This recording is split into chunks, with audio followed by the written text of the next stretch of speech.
Hey everyone, what is up? It's Berlin back with another video. Yes, you're getting 3 today, but Jeff Wittek, we're going to talk about this because he came out with a second apology video. I took some notes. I really feel like the second apology video that he came out with was a whole lot better. The video was just a period for the title, and that was that, which is a little bit weird, a little bit strange. You know, if you're going to actually make an apology video and you can't be bothered to put a title, that's strange. I don't know, maybe he thought he was being quirky with that. I really don't know. But that struck me as kind of odd. But the whole video, overall, I thought it was actually really good. I thought he actually did a much better job at taking accountability.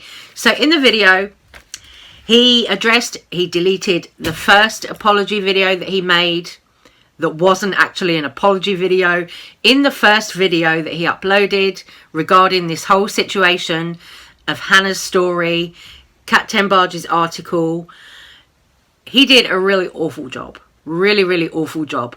That first video, I very much felt like that was him crying about losing sponsorships more than actually being about, you know, the girl who's come forward with her story of being R-worded by Dom from the Vlog Squad, you know, and his part in that situation, Jeff's part in that situation.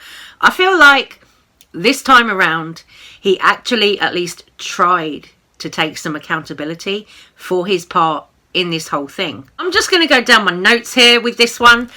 Jeff came out with this second apology video. He said he'd only focused on himself in the first video rather than actually focusing on Hannah's story, which was the most important thing. He'd only focused on seeing his name in the article that Captain Barge wrote and then reacted out of emotion. I mean, yeah, I'd say so. But for me, as I said, that first video from Jeff definitely felt like he was only sitting down making that video because he felt like he had to save his own arse because of losing sponsorships. So then he moved on.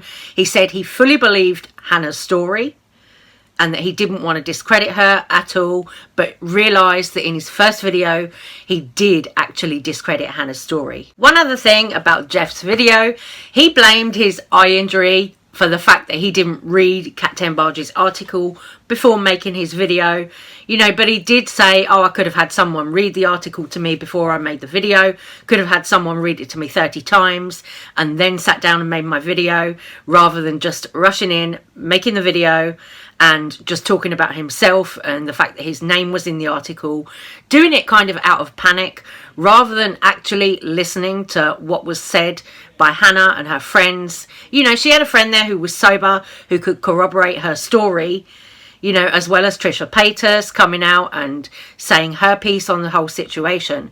So when you've got somebody there, you know, someone accuses your friend of R-wording them, and then they've also got a sober friend corroborating that story, and then Trisha Paytas, who was there at the time, actually corroborates that story as well.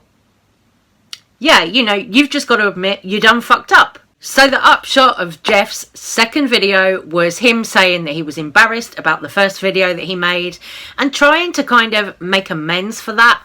Also, he did include the fact that he's now donated to an SA charity, which, yeah, I thought at least that was something. That shows me a person who is trying to take at least a little bit of accountability for their part in that whole threesome bit situation that happened.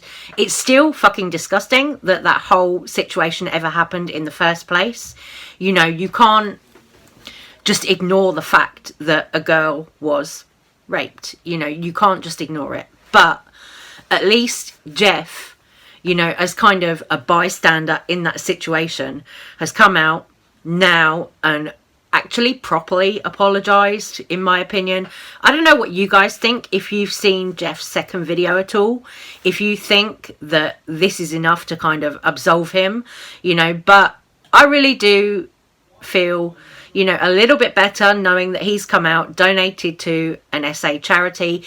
But for me, the more kind of pressing thing would be, has he actually gone back to Hannah and apologised to her? Because she's the person who actually deserves the apology.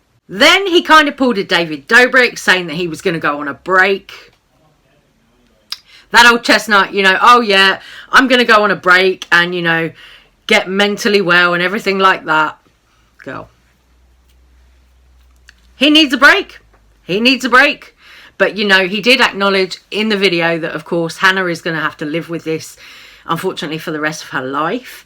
But, you know, that's all well and good, but what, Jeff? You're just going to continue doing the same old, same old. You're going to come back to YouTube and everything's going to be fine. You know, there aren't actually going to be any major repercussions for him outside of losing a few sponsorships and the fact that he's chosen to donate some of his own money to an SA charity. You know, there aren't any real consequences for these guys. You know, David Dobrik too, because at the end of the day, David Dobrik can come back to YouTube in a month or two and people will have forgotten about it and moved on to the next kind of scandal, the next kind of drama, you know what I mean?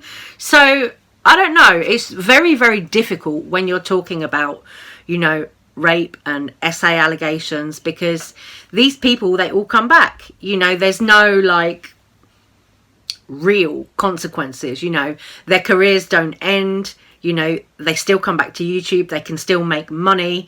You know, it's not anything that's ever really going to seriously affect their lives, but it does affect the life of the victim. And this is all just like what we're seeing with James Charles right now, Jeffree Star, everybody else who's been accused of SA and all of that stuff, you know, Davy Vanity, everybody else, you know, that we're seeing, these big YouTubers who get accused of these things.